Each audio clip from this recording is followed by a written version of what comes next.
नमस्कार. आपल्या सर्वांचे अगदी मनापासून पुन्हा एकदा एका नवीन व्हिडिओमध्ये स्वागत करते. आजच्या व्हिडिओमध्ये मी तुम्हाला अशी एक वस्तू सांगणार आहे, जी वस्तू तव्यावरती फक्त रात्री ठेवून द्यायची आहे आणि त्यानंतर तुमच्या आयुष्यात चमत्कार तुम्हाला दिसून येणार आहे. तर बघा, स्वयंपाकघर जिथे कोणाचा वास असतो तर आई महालक्ष्मी आणि देवी अन्नपूर्णा यांचा तिथे वास असतो. आणि या ठिकाणी स्वयंपाकघरामध्ये जर आपल्या हातून नकळत किंवा चुकून कोणत्याही गोष्टी जर चुका घडल्या तर या दोन्ही आई आपल्यावरती रागवतात, क्रोधित होतात आणि आपल्या स्वयंपाकघरातून त्यांचा वास कायमचा नष्ट होतो.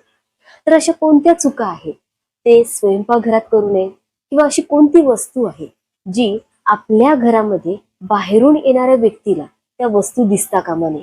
त्यामुळे धनाची हानी तर होतेच, त्याबरोबर घरामध्ये अशांतता निर्माण होते. तर असेच काहीसे छोटेसे उपाय सुद्धा मी तुम्हाला सांगणार आहे. आणि अशा कोणत्या चुका आहेत त्या चुकूनही स्वयंपाकघरात करायच्या नाही आहेत, त्याबद्दल थोडक्यात आणि अगदी शांतपणे माहिती सांगणार आहे. तुम्ही सुद्धा हा व्हिडिओ शेवटपर्यंत पहा, कारण तुमच्या घरात जर तुम्ही हा जो मी उपाय सांगणार आहे हा महा उपाय करायला सुरुवात केली तर तुम्हाला आयुष्यात कधीच धनाची कमतरता भासणार नाही. माहिती अगदी साधी सोपी आहे, उपाय सुद्धा साधा सोपा आहे. घरच्या घरी करता येणारेच तुमच्या सोबत मी उपाय शेअर करत आली आहे. हा सुद्धा उपाय तुम्हाला घरच्या घरी करायचा आहे, साध्या सोप्या पद्धतीने. पण याचा जो इफेक्ट असणार आहे, प्रभाव असणार आहे, तो खूपच जबरदस्त असणार आहे. तर हा व्हिडिओ तुम्ही संपूर्ण पहा. तर मी तुम्हाला पूर्ण उपाय सांगायला सुरुवात करते, पण त्याआधी स्वयंपाकघरात कोणते नियम पाळले पाहिजेत ते मी तुम्हाला थोडक्यात सांगते. तर बघा, तुम्ही जेव्हा सकाळी उठता तेव्हा स्वयंपाकघरात जाण्याआधी तुमची आंघोळ म्हणजे तुम्ही स्वच्छ असले पाहिजे. त्यानंतर तुमचा जो स्वयंपाकघराचा ओटा आहे तो स्वच्छ करा, साफ करा. आणि बघा, त्यानंतर तुम्हाला काय करायचे, स्वयंपाकघरामध्ये तुम्हाला रात्री उष्टी भांडी ठेवायची नाही आहे. त्यामुळे काय होतं, आपल्या घरामध्ये माता महालक्ष्मी आपल्यावरती रुष्ट होते, क्रोधित होते आणि आपल्या घरातून तिचा वास कायमचा निघून जातो. त्यामुळे हे काम तुम्ही अगदी आवर्जून करा की तुमच्या घरात जर उष्टी भांडी ठेवली असेल तर रात्रीच ती भांडी घासून टाका आणि पूर्णपणे सिंक आहे ते क्लीन ठेवा, स्वच्छ ठेवा. तर दुसरी गोष्ट अशी आहे, तुमच्या घरामध्ये पोळपाट लाटणे जे आहे ते तुम्ही चपाती करताना त्या पोळपाटचा सतत खटखट असा आवाज येता कामा नये, कोणत्याही प्रकारचा कर्कश आवाज येता कामा नये. हे जर येत असेल तर घरामध्ये अशांतता निर्माण होते, घरातील आपापसात सदस्यांमध्ये सतत भांडण होतं आणि त्यामुळे काय होतं, प्रेम कमी होतं. तर ही गोष्ट आहे ती आवर्जून लक्षात ठेवा की पोळपाट लाटणं तुम्हाला असं खरेदी करायचं आहे जेणेकरून जेव्हा आपण चपाती लाटतो त्याच्यातून कोणताही आवाज निर्माण होता कामा नये. आणि पोळपाट लाटणं तुम्हाला आवर्जून बुधवार या दिवशी तुम्हाला खरेदी करायचं आहे. त्यानंतर बघा, आपल्या घरातील तवा आहे तो नेहमी स्वच्छ ठेवा, साफ ठेवा. कधीही तो वापरला तर तुम्ही लगेच साफ करण्याचा प्रयत्न करा, त्याला लगेच धुवून ठेवा, असाच ठेवू नका. आणि आपल्या घरातील तवा आणि कढई जेव्हा आपण घरात ठेवतो ना तर अशा ठिकाणी ठेवा जिथून म्हणजे बाहेरचा जो कोणी व्यक्ती आपल्या घरात एंटर करेल, आतमध्ये प्रवेश करेल, तर त्याला ती वस्तू म्हणजे तवा आणि कढई दिसता कामा नये. याच्यामुळे काय होतं, ते घरामध्ये कलह निर्माण होता. तर त्या दोन वस्तू तुम्हाला अजिबात समोर ठेवायच्या नाही आहे. ठेवायच्या आहेत ते लपून ठेवा, किंवा तुम्ही किचन मध्ये ओट्याच्या खाली ठेवू शकता, गॅसच्या खाली ठेवू शकता, पण ते तुम्ही कधीच समोर ठेवू नका, जेणेकरून बाहेरचा जो कोणी व्यक्ती आहे त्याला समोर दिसता कामा नये. त्याच्यानंतर बघा, हा जो आपण जेव्हा कढई वापरतो त्याच्यामध्ये जेव्हा आपण भाजी करतो किंवा डाळ फोडणीला घालतो, तर ते जेव्हा आपण वापरतो तेव्हा ती कढईमध्ये जर काही भाजी उरली असेल तर काही लोकांना अशी सवय असते, ते पूर्णपणे पुसून घेतात किंवा पूर्ण साफ क्लीन करून घेतात आणि खातात, किंवा चाटून पुसून ते पूर्ण असं न घासायचीच गरज नसते अशी ती कढई ठेवून देतात. तर ही खूप अत्यंत वाईट सवय आहे. कधीही आपण कोणत्याही भांडी वापरतो किचन मध्ये अन्न शिजवण्यासाठी, तर ते जी वस्तू वापरतो ते कधी आपण हाताने पूर्ण पुसून घ्यायचे नाही आहे. जेव्हा आपण असं साफ करतो ना, तेव्हा ते घर सुद्धा आपलं त्याच्याबरोबर साफ होऊन जातं. म्हणजेच काय, घरामध्ये धनाची नुकसानी व्हायला सुरुवात होते, पैशांचे व्यवहार कुठेतरी फसतात आणि धनहानी होते. तर ही जी सवय आहे ती लवकरात लवकर जर कोणाला असेल तर ती सोडण्याचा प्रयत्न करा. या प्रकारे तुम्हाला घरामध्ये उष्टी भांडी ठेवायची नाही आहे, पोळपाट लाटणं आवाज करणारे घ्यायचे नाहीयेत, आणि तवा आणि कढई नेहमी अशा ठिकाणी लपवा जेणेकरून बाहेरच्या लोकांना ते सहज दिसता कामा नये. घरामध्ये किचन मध्ये तुम्हाला झाडू आणि चप्पल वगैरे अशा वस्तू ठेवायच्या नाहीयेत. ही गोष्ट तुम्ही लक्षात ठेवा. तर हे काही नियम आहेत, ते तुम्ही नीट समजून घ्या आणि त्याप्रमाणे करण्याचा प्रयत्न करा.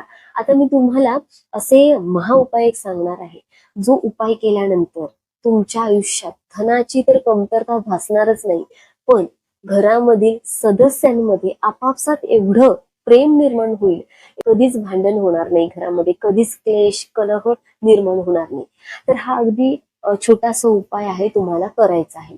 तर काय करायचंय बघा, तुम्हाला रोज रात्री, म्हणजे महिलांनी करायचा आहे हा उपाय, पुरुष सुद्धा करू शकतात, पण जास्तीत जास्त महिला आपल्या किचन मध्ये काम करत असतात. तर त्यांनी काय करायचं आहे, जेव्हा तुमचं सगळं काम आवरून झालं, सगळं झालं म्हणजे आता तुम्ही झोपायला जाणार रात्री, तेव्हा तुम्ही तवा घ्यायचा आहे आणि तो तवा जो आहे तो सरळ करा, आणि त्या तव्यावरती तुम्हाला एक हिरवी वेलची ठेवायची, फक्त एक, आणि एक तमालपत्र म्हणजे तेजपत्ता तुम्हाला ठेवून द्यायचा आहे. आणि ते फक्त असं तुमच्या गॅसवर ठेवून द्या. एक तवा घ्यायचा, तव्यावरती एक हिरवी वेलची आणि एक तेजपत्ता ठेवून द्यायचा आहे, आणि तुम्ही नंतर झोपून जा. झोपून झाल्यानंतर सकाळी जेव्हा तुम्ही उठणार, आंघोळ वगैरे झाल्यानंतर किचन मध्ये गेला, किचन साफ केलं, त्याच्यानंतर काय करायचं आहे, जो तुम्ही रात्री तव्यावरती एक तमालपत्र म्हणजे तेजपत्ता ठेवलेला आहे आणि एक हिरवी वेलची ठेवली आहे, ती घ्यायची आहे आणि ती तुम्हाला गॅसवर जाळून टाकायची आहे. बस एवढंच उपाय करायचा आहे. ते जाळताना बघा तुम्हाला काय करायचं आहे, महालक्ष्मीचा मंत्र तुम्ही बोलू शकता, माता अन्नपूर्णा देवीचा मंत्र बोलू शकता, किंवा तुम्हाला इतर कोणताही मंत्र येत असेल तो सुद्धा तुम्ही बोलू शकता. कितीही वेळा बोला, तुमच्या मनामध्ये जितका वेळा वाटते तितका वेळा बोला, 3 वेळा बोला, 11 वेळा बोला, मंत्र बोला आणि तो तुम्हाला जाळून टाकायचा. जाळल्यानंतर जी काही राख निर्माण होईल, जे काही उरेल, ते तुम्हाला तुमच्या घराच्या कुंडीमध्ये, म्हणजे जिथे झाडं तुम्ही लावली आहेत त्या झाडाच्या कुंडीमध्ये टाकून द्यायचा, ठेवून द्यायचा. हा उपाय अगदी छोटा आहे, सोपा आहे, तुम्ही करायचा आहे. पण जेव्हा हा उपाय कराल तेव्हा तुम्हाला याचा प्रभाव जो आहे तो जास्तीत जास्त पॉझिटिव्ह दिसणार आहे. म्हणजे तुमच्या घरामध्ये पैशांची हानी होणार नाही. पैसा कोणत्याही मार्गाने येऊ लागेल. तुमचा कोणता व्यवसाय असेल तर व्यवसाय तुमची भरभराट होईल, किंवा तुमचं काही तुम्ही नोकरी करताय त्याच्यामध्ये तुमची बढती होऊ शकते, प्रमोशन होईल. तर अशा काही छोट्या छोट्या गोष्टी आहेत, छोट्या आहेत पण त्याचा प्रभाव मोठा असणार आहे. तर हा उपाय तुम्ही आवर्जून करा. सात्विक उपाय आहे. माझे प्रत्येक जे मी तुम्हाला व्हिडिओमध्ये सांगत असते उपाय ते सात्विक असतात. तुम्ही स्वतःहून हा उपाय रोज करा. तर बघा, हा जो उपाय आहे तुम्ही मासिक पाळीमध्ये करायचा नाहीये. महिलांनी मासिक पाळी जेव्हा तुमची येईल तेव्हा हा उपाय तुम्हाला करायचा नाहीये. तर महिन्यातून फक्त 1 महिन्यामध्ये तुम्हाला 15 दिवस हा उपाय करायचा. त्याच्यानंतर पुढचा महिना तुम्हाला 15 दिवस, म्हणजे मासिक पाळीचे दिवस गाळले म्हणजे 5-6 दिवस तुम्ही सोडून हा उपाय तुम्ही कंटिन्यू करू शकता, किंवा 15 दिवस उपाय करा, त्याच्यानंतर पुढच्या महिन्यात तुम्हाला 15 दिवस करायचे. असं तुम्ही दर 15 दिवस हा उपाय करायचा आहे.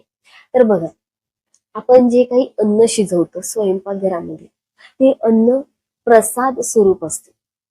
जर घरामध्ये भांडण झाले, महिलांचं, सासू सुनांचं असू दे, नवरा बायकोचं असू दे, मुलाचं आणि आईचं असू दे, जेव्हा आपण अन्न शिजवायला जातो तेव्हा आपल्या मनामध्ये, आपल्या डोक्यामध्ये सतत तेच निगेटिव्ह विचार चालू असतात, किंवा ही सासू मला अशी बोलली, आज मला माझा नवरा असा बोलला, आणि आपण जेवण करता करता ते विचार आपल्या मनामध्ये घोळवत असतो, त्या विचारांचा गोंधळ चालू असतो. त्यामुळे बघा, जेव्हा आपण अन्न बनवतो तर त्या अन्नामध्ये ते भाव सगळे उतरत असतात, आणि आपण ते अन्न नंतर आपल्या घरातील सदस्यांना वाढत असतो, खायला घालतो, तर ते प्रसाद स्वरूप नाही होत, तर त्याचा नकारात्मक प्रभाव पडतो सगळ्यांवर आणि जास्तीत जास्त मग पुन्हा भांडण तयार होते. तर जेव्हाही तुम्ही, एक छोटीशी टिप्स आहे, जेव्हाही तुम्ही जेवण बनवा, काही भांडण होऊ दे, भांडण त्या जागी वेगळं ठेवा, पण जेवण करताना तुम्हाला फक्त देवाचं नामस्मरण करायचं आहे, किंवा कानामध्ये हेडफोन्स टाका आणि तुम्ही देवाचं भजन ऐका, नामस्मरण ऐका, श्री स्वामी समर्थ बोलत राहा, त्यांचा मंत्र बोला, किंवा जास्तीत जास्त मी तर म्हणेन तुम्ही तारक मंत्र म्हणण्याचा प्रयत्न करा. तारक मंत्र ऐकत ऐकत तुम्ही तुमचा स्वयंपाक पूर्ण करा. त्याच्यामुळे काय, तो भाव सगळा आहे तो त्या अन्नामध्ये उतरेल आणि तो प्रसाद स्वरूप होईल. आणि जेव्हा आपण आपल्या मुलांना ते अन्न खाऊ घालू, किंवा आपल्या घरातील सगळ्या सदस्यांना जेव्हा ते अन्न खाऊ घालू, तेव्हा त्यांची सुद्धा प्रकृती, आरोग्य चांगलं राहील आणि आपापसात भांडण होणार नाही, तर प्रेम जास्त वाढेल. हा महत्वाचा मुद्दा आहे. प्रत्येक महिलांना मी सांगते, उपाय तर मी सांगितला आहे, पण ही महत्वाची टिप्स आहे ज्यामुळे घरातील कलह थांबवता येईल, शांतता निर्माण करता येईल. हा छोटासा नियम आहे, तो तुम्ही आवर्जून करा. तर बघा, त्याच्यामुळे खूप घरामध्ये शांतता निर्माण होईल, आपापसात प्रेम निर्माण होईल. तर तुम्हाला मी खूप चांगला एक महा उपाय सांगितला आहे आणि एक असेच चांगले टिप्स सुद्धा सांगितले आहेत, नियम सांगितले आहेत. ते सगळं लक्षात ठेवून तुम्ही तुमच्या घरात हे मी जे काही उपाय सांगितले ते करून प्रयत्न करा आणि बघा, तुमच्या आयुष्यात नक्कीच चांगल्या आयुष्यात परिवर्तन दिसून येईल आणि तुम्हाला याचा प्रभाव चांगला दिसून येईल. तर हळूहळू बघा, आपल्याला कोणत्याही गोष्टी आपल्या घरात जेव्हा घडतात, चांगले असू दे वाईट असू दे, वाईटाचा प्रभाव लगेच दिसून येत नाही, तर हळूहळू करून येते. म्हणजे तुमच्या व्यवहारात किंवा व्यवसायात नुकसान होऊ शकतं, तोटा होऊ शकतो, कधी तोटा होतो तर कधी नफा होतो. म्हणजे चांगला आणि वाईट प्रभाव असतो ना, तो हळूहळू आपल्या जीवनात दिसून येतो, पटकन असं काहीच दिसून येत नाही. त्याच प्रकारे जेव्हा तुम्ही हे सात्विक उपाय करता, तेव्हा त्याचा हळूहळू प्रभाव तुम्हाला दिसून येईल. म्हणजे हळूहळू तुम्हाला कोणत्या तरी मार्गाने तुम्हाला पैसे मिळू लागतील, तुमचं ऑनलाईन बिझनेस चालू आहे तर त्याच्यामध्ये हळूहळू प्रगती दिसून येईल. तर गोष्टी सगळ्या हळूहळू होतील, पण त्याचा प्रभाव तुम्हाला चांगला दिसून येईल. तर माझ्या मते मी तुम्हाला अगदी चांगल्या पद्धतीने उपाय सुद्धा आणि हे नियम सुद्धा सांगण्याचा प्रयत्न केलेला आहे. तुम्हाला ही माहिती आवडली असेल, हा नियम आवडला असेल, किंवा मी सांगितलेला हा महा उपाय तुम्हाला आवडला असेल, तर नक्की करून पहा आणि कमेंट मध्ये आपला आजचा हा व्हिडिओ कसा वाटला नक्की सांगा. आणि असेच नवनवीन व्हिडिओ पाहण्यासाठी आपल्या या चॅनलला सबस्क्राईब करायला विसरू नका. पुन्हा भेटूया नवीन व्हिडिओमध्ये. तोपर्यंत श्री स्वामी समर्थ. धन्यवाद.